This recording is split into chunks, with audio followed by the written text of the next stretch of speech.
That's very deep. Time is short, baby. It betrays us as we betray each other. Not others, each other. Part 1.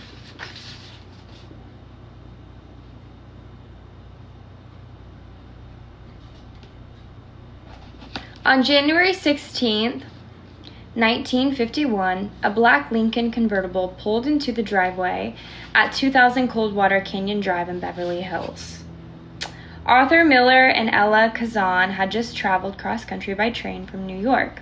Miller, tall and lean, had a dark, angular, weathered face and a receding hairline.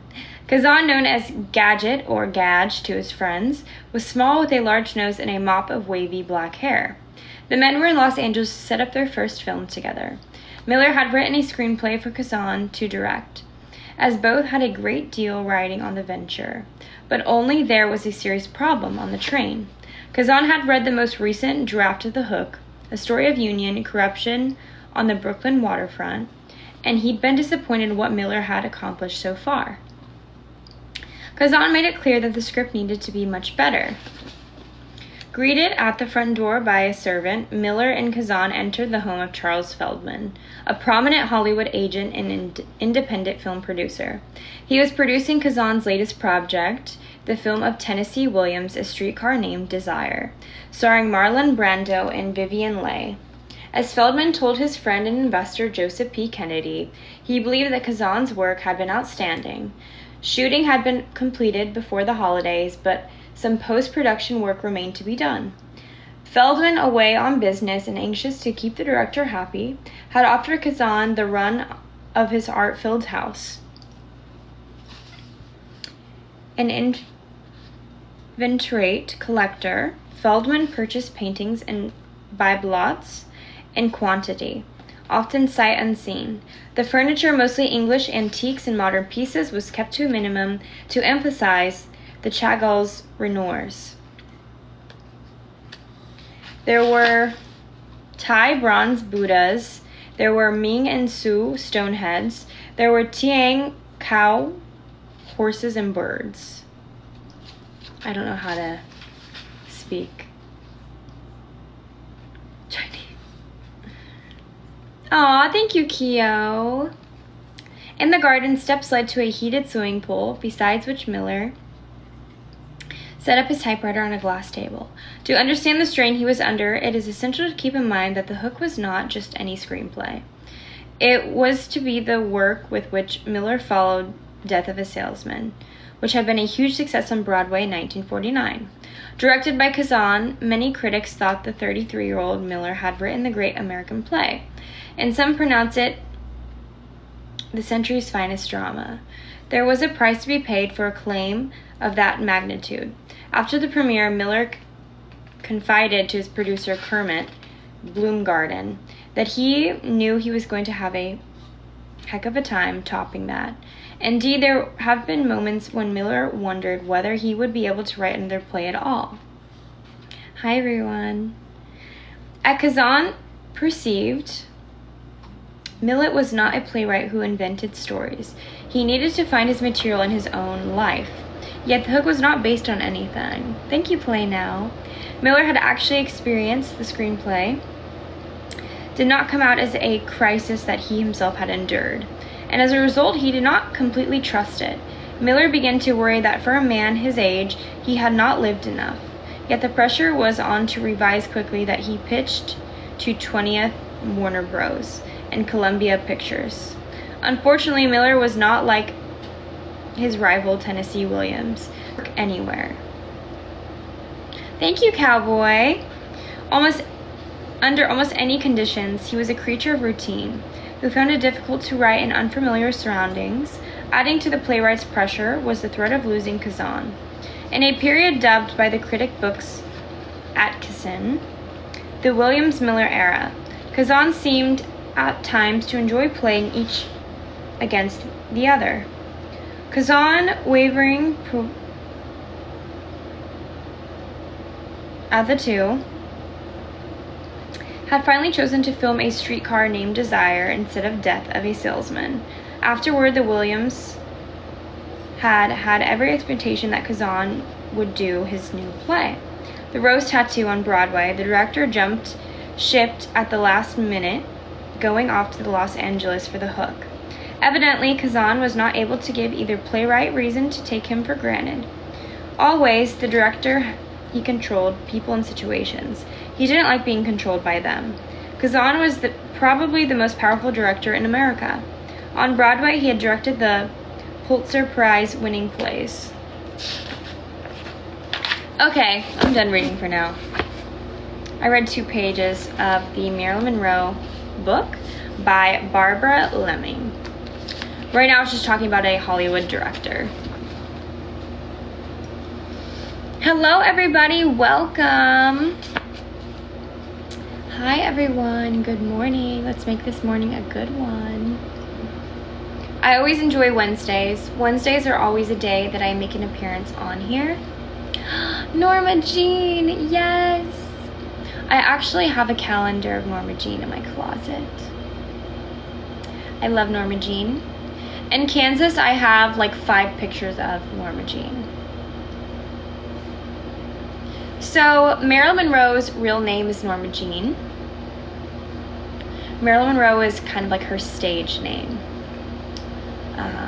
There actually is so many things named after her original name. There's a lot of restaurants named Norma Jean.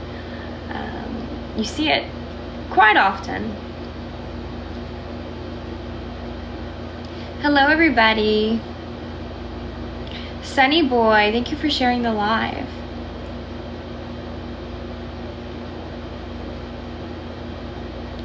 Aw, thank you, David.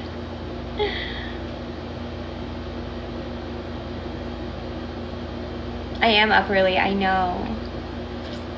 I like being on here earlier. I would like to start doing this all the time, like more early morning streams. I think it's a great way to start off the day before I want to go tanning and go to the gym. It's a great way to start off the day. You had coffee? I did have some coffee at the beach. I drank my coffee at the beach this morning. Very relaxing. Arik, thank you. So good to see you. There is no one in my closet. Joe said, have you ever had a pickle flavored donut? No. I have not. My gym membership is only like $25 a month. It's very affordable. Very affordable. Apple cider donuts, that sounds good. I really don't eat a lot of donuts. Of course, if someone presents me a donut, it's like, here's a donut for you, I will eat it. I don't really go out of my way to eat donuts though, because I know they're so bad for me.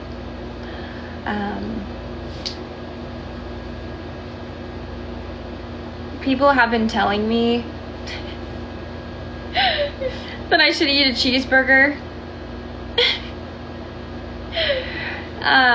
You know, I don't eat many cheeseburgers now that I think about it, but people have been telling me lately to eat a cheeseburger. Oh gosh, they have been.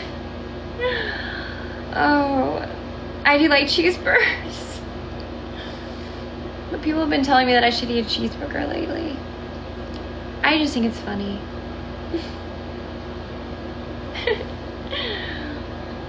How tall am I? I'm 5'3". I'm pretty short. What is my favorite food? Lately, chicken. I love chicken, I swear. Chicken is so good. I think I'm about to eat some breakfast. Eat breakfast with me. Okay, let's make breakfast. It's gonna be so easy. I'm not necessarily making the breakfast. The breakfast is making me. I'm just kidding. It's gonna be a really delicious breakfast. No, I'm not eating chicken. Hold on. My phone doesn't want to stay because my big pen is in the way. Do you guys like the fit? God, I just keep debating getting this skirt done. Okay. All right, breakfast time. Can we be friends? Of course we can be friends. Breakfast time. It's gonna be such an easy breakfast. I'm just eating cereal with blueberries. Thank you. All right. So, I am going to be eating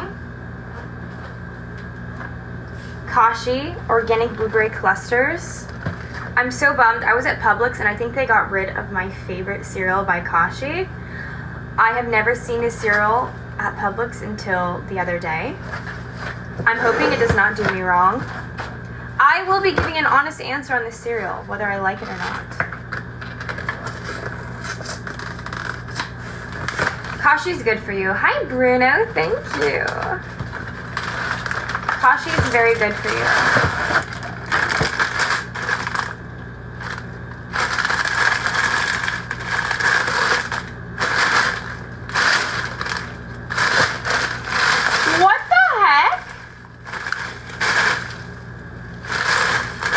Kashi?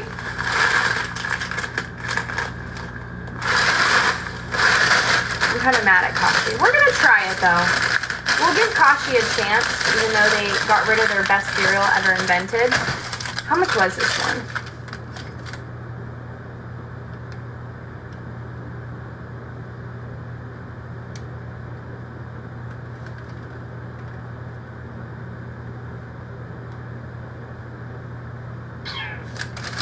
I'm not seeing it. 1 second.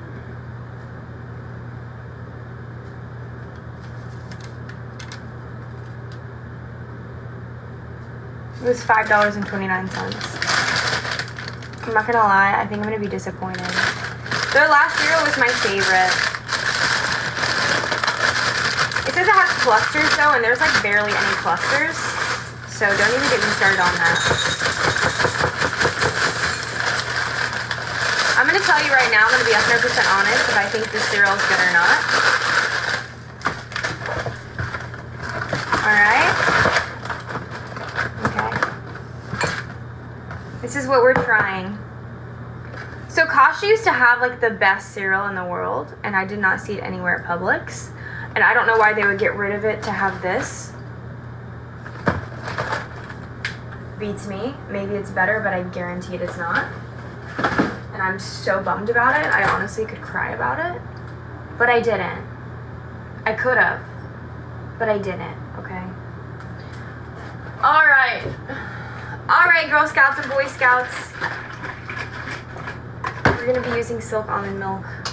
And I will be using fresh blueberries. I'm going to use the rest of these blueberries. I need to go get some more today anyways. Okay. I swear I use vanilla silk almond milk for everything. I don't even drink regular milk now.